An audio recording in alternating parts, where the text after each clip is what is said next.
किसी के कैंप करने से कोई फर्क नहीं पड़ेगा। भारतीय जनता पार्टी यहाँ सुपड़ा साफ हो जाएगा। भारतीय जनता पार्टी को खाता खोलना 2024 में मुश्किल है। ये भाजपा के लोग काफी बेचैन हैं। बिहार की 2 सीटों पर उपचुनाव होना है। मोकामा और गोपालगंज को लेकर सभी राजनीतिक दलों के द्वारा तैयारी की जा रही है।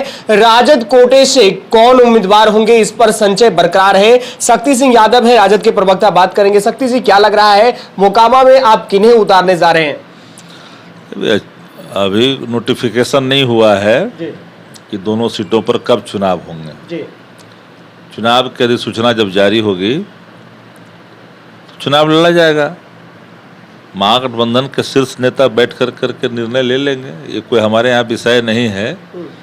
और जो लोग व्याकुल हैं या व्याकुलता भरा बयान दे रहे हैं, वो नेतृत्व के किसी प्रकार के निर्णय पर किसी को बोलने का अधिकार नहीं है। पार्टी संगठन का कोई भी पदाधिकारी, कोई भी हमारे पार्टी के प्रवक्ता, जब तक वो लाइन स्पष्ट नहीं होती है वो प्रतिक्रिया अपेक्षित नहीं है। फिर भी आपने सवाल किया है तो आपको कह देना चाहते हैं कि जो सीटें खाली हुई है वो बिल्कुल महागठबंधन लड़ेंगे सीट पर, इसमें कहीं कोई दो राय नहीं है। एक चर्चा चल रही है कि जदयू के जो लगातार नेता हैं वो ये बयान भी दे रहे हैं कई मीडिया चैनलों में कि हमारी वो सीटें हैं, हम उस सीट पर चुनाव लड़ेंगे। जबकि आपके राजद के विधायक, बाहुबली विधायक अनंत सिंह की विधायकी जाने के बाद अब उनकी पत्नी भी मैदान में है। सवाल वो नहीं है, सवाल नेतृत्व निर्णय लेता है और इस निर्णय पर किसी प्रकार का प्रतिक्रिया कहीं से भी उचित नहीं है। वो बैठ करके महागठबंधन के नेता अपना बैठ करके निर्णय ले लेंगे। कोई इशू ही नहीं है, ये कोई इशू नहीं है। जो भी है वो सामने है। भाजपा के संजय जायसवाल भी गए हुए थे, अब लगातार विजय सिन्हा भी कैंप कर रहे हैं, क्या लग रहा है? ये किसी के कैंप करने से कोई फर्क नहीं पड़ेगा। भारतीय जनता पार्टी यहाँ सुपड़ा साफ हो जाएगा। भारतीय जनता पार्टी को खाता खोलना 2024 में मुश्किल है। ये भाजपा के लोग काफ़ी बेचैन हैं। कई उनके सांसद, कई उनके विधायक इस ताक में लगे हैं कि कब हमको बुलाया जाए, कब हम चले जाएं। भगदड़ सी मचेगी भाजपा के अंदर में आने वाले कल में, क्योंकि सब अपने भविष्य को लेकर के चिंतित है। भाजपा के अंदर सबको पता है कि दोबारा रिपीट होने का सवाल ही नहीं पैदा होता है, इसलिए व्याकुलता तो स्वाभाविक है ना। आप लोग लगातार एकजुटता की बात करते हैं, क्या उपचुनाव में भी ये एकजुटता नजर आएगा? पूरी तरह से उपचुनाव में भी एकजुटता रहेगी, 2024 में एकजुटता रहेगी। 14 वाले 24 में नहीं आएंगे, इसकी पूरी तैयारी भी कर ली गई है। आप निश्चिंत रहें, देश का मियाज बदल चुका है। देश अब नफरत की राजनीति को स्वीकार करने के लिए तैयार नहीं है।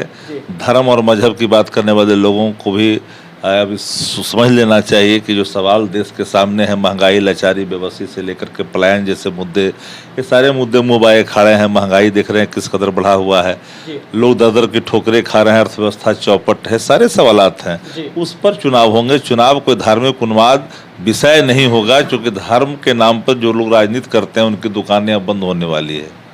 तो देखिए, मोकामा और गोपालगंज उपचुनाव को लेकर लगातार खबरें भी चल रही है। आपको पता है 2 सीटों पर उपचुनाव होना है।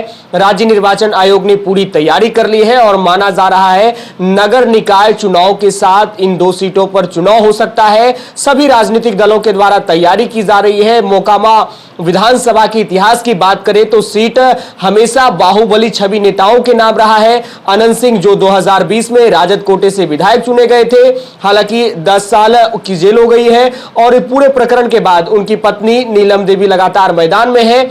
यह संभावना जताई जा रही है कि राजद अपना उम्मीदवार बना सकती है। हालांकि उनके समर्थक ये कहते नजर आ रहे हैं कि तेजस्वी यादव से उम्मीद है और अनंत सिंह जो लगातार लालू प्रसाद यादव के करीबी रहे हैं, प्रखर रूप से लालू प्रसाद यादव की तारीफ करते नजर आए हैं। तो ऐसे में मोकामा का सीट बेहद खास हो जाता है और राजद के कार्यकर्ताओं के लिए भी खास हो जाता है। और जब हमने मोकामा जाकर ग्राउंड रिपोर्टिंग की थी, आपको मैंने दिखाया भी था कि वहां की जनता तेजस्वी यादव से उम्मीद कर रही है और अब सरकार महागठबंधन की बड़ी है। तो उपचुनाव होना है और देखना होगा क्या राजद जो है नीलम देवी को टिकट देगी। लेकिन शक्ति सिंह यादव जो राजद के प्रवक्ता है, वरिष्ठ नेता है, स्पष्ट तरीके से कह रहे हैं कि महागठबंधन एकजुट है और इसका निर्णय जो है आलाकमान जो है जल्द ले लेंगे। हम आपको लगातार ऐसी खबरों से अपडेट कराते हैं। आप बने रहें NBC24 के साथ।